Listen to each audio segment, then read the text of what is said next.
Double bedroom ஹவுஸ்ன்னு சொன்னீங்க. ஆனா ஒரு ஸ்கூலே நடத்துறாங்களே. ஆமா, இப்ப நான் உங்களை கேட்க வந்துட்டு ஸ்கூல் நடத்துறதுக்கு ஏதுவான ஒரு இடமா? அப்ப அந்த இடத்துல எப்படி ஸ்கூல் நடத்த முடியும்?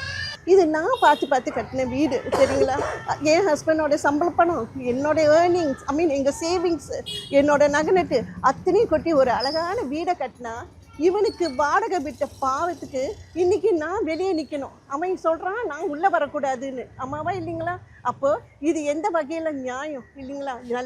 நல்லது செஞ்சதுக்கு வந்த கஷ்டமா எனக்கு சொல்லுங்கள்.